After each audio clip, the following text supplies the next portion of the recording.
નમસ્કાર. ક્યારે એવું વિચાર્યું છે કે આપણે જે ખાઈએ છીએ એ ખોરાકનું ખરેખર થાય છે શું? એ ક્યાં જાય છે? જુઓ, આ કોઈ સાદી-સીધી વાત નથી, પણ એક જબરદસ્ત સાહસ છે જે રોજ આપણા શરીરની અંદર ચાલતું હોય છે. તો ચાલો આજે આપણે સાથે મળીને આ અકલ્પનીય પાચન યાત્રા પર નીકળીએ. તો આપણી યાત્રા અહીંથી શરૂ થાય છે. આ સ્લાઇડ પર આપેલા નકશાને જરા જુઓ. આપણે ખોરાકના એક નાના કોળિયાની પાછળ જઈશું અને જોઈશું કે કેવી રીતે આપણને શક્તિ આપનારી ઊર્જામાં ફેરવાય છે. આ સફર ખરેખર રોમાંચક બનવાની છે. કોઈ પણ મોટા સાહસની જેમ આપણી આ યાત્રાના પણ મુખ્ય 4 તબક્કા છે. શરૂઆત થશે મુખથી, પછી અન્નનળી અને જઠરમાંથી પસાર થઈશું, આંતરડાના શોષણ ક્ષેત્રમાં પહોંચીશું અને છેલ્લે નિકાલની પ્રક્રિયા જોઈશું. તો ચાલો પહેલા પ્રકરણથી શરૂ કરીએ. અને યાત્રા શરૂ. આપણી વાર્તાનો હીરો એટલે કે ખોરાકનો એક સ્વાદિષ્ટ કોળિયો હવે એન્ટ્રી લઈ રહ્યો છે. તેની આખી સફર મોંમાં શરૂ થાય છે, જે આપણા પાચનતંત્રનું પ્રવેશદ્વાર છે.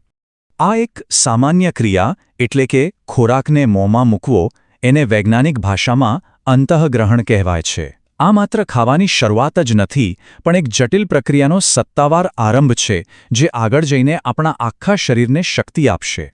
અને અહીંથી જ અસલી જાદુ શરૂ થાય છે. શું કોઈ માની શકે કે પાચનની શરૂઆત પેટમાં નહીં પણ મોંમાં જ થઈ જાય છે? જેવો ખોરાક અંદર જાય છે, આપણી લાળમાં રહેલા એન્ઝાઇમ્સ તરત જ તેને તોડવાનું કામ શરૂ કરી દે છે. આ સિસ્ટમ કેટલી અસરકારક છે, ખરેખર અદ્ભુત છે. ચલો, આપણો હીરો હવે યાત્રાના બીજા તબક્કા માટે તૈયાર છે. નીચેની તરફની સફર. હવે તે અન્નનળીમાંથી પસાર થઈને સીધો જઠરના શક્તિશાળી કેન્દ્ર તરફ આગળ વધી રહ્યો છે. અન્નનળીને એક ટ્યુબ જેવી સમજી શકાય, જે ખોરાકને સીધો જઠર સુધી પહોંચાડે છે. અને જઠર એ તો જાણે કુદરતી બ્લેન્ડર છે. તે એસિડ અને એન્ઝાઇમ્સ સાથે ખોરાકને બરાબર વલોવે છે અને તેને એક પ્રવાહી મિશ્રણમાં ફેરવી નાખે છે, જે આગળની પ્રક્રિયા માટે તૈયાર હોય છે. હવે આપણે યાત્રાના સૌથી મહત્વના ભાગમાં પહોંચી ગયા છીએ, શોષણ ક્ષેત્ર. આંતરડા એ જગ્યા છે જ્યાં આપણો ખોરાક એના સાચા હેતુને પૂરો કરે છે. અહીં જ બધા પોષક તત્વોને અલગ કરીને શરીરમાં મોકલવામાં આવે છે.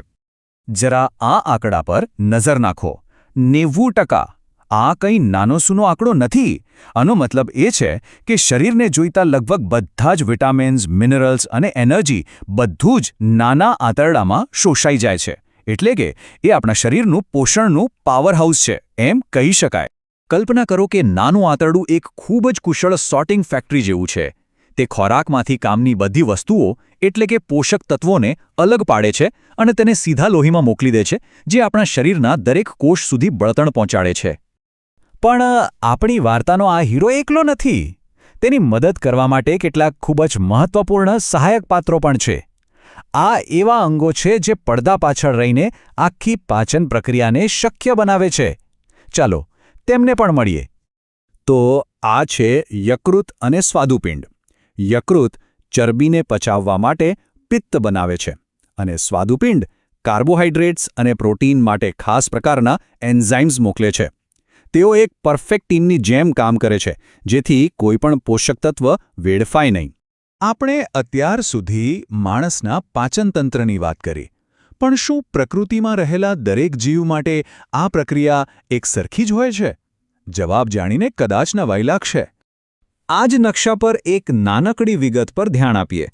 એક સ્ટારફિશ એ અહીં શું કરી રહી છે? એનું પાચનતંત્ર આપણી કલ્પના કરતાં ઘણું અલગ છે. આ તો ખરેખર અજીબ છે. સ્ટારફિશ શું કરે ખબર છે? એ પોતાનો શિકાર ખાવા માટે આખું પેટ મોઢામાંથી બહાર કાઢે છે. પછી એને શિકાર પર લપેટી દે અને શરીરની બહાર જ એને પચાવવાનું શરૂ કરી દે. જરા વિચારો તો ખરા. પ્રકૃતિમાં જોવા મળતી સૌથી વિચિત્ર ખાવાની રીતોમાંથી આ એક છે, એમાં કોઈ શંકા નથી. સ્ટારફિશના એ વિચિત્ર ભોજન પછી ચાલો આપણે આપણી માનવ યાત્રાના ભવ્ય સમાપન પર પાછા ફરીએ. હવે શું થાય છે જ્યારે બધા જ પોષક તત્વો શોષાઈ ગયા હોય? અને આ છે યાત્રાનો અંતિમ તબક્કો.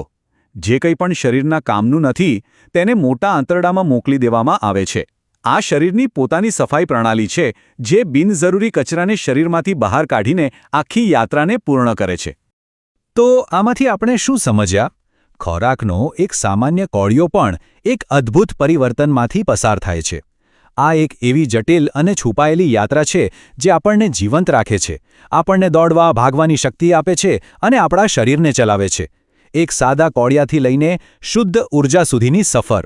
હવે જ્યારે આ છુપાયેલી યાત્રા વિશે આટલું બધું જાણી લીધું છે, ત્યારે આગલી વખતે જ્યારે જમવા બેસો ત્યારે એકવાર જરૂર વિચારજો, આ આખી પ્રક્રિયામાં સૌથી વધુ આશ્ચર્યજનક શું લાગ્યું? મોંમાં જ પાચનની શરૂઆત થવી, સ્ટારફિશની વિચિત્ર ભોજન પદ્ધતિ, કે પછી એક સામાન્ય કોળિયાનું ઊર્જામાં રૂપાંતર? વિચારવા જેવો સવાલ છે.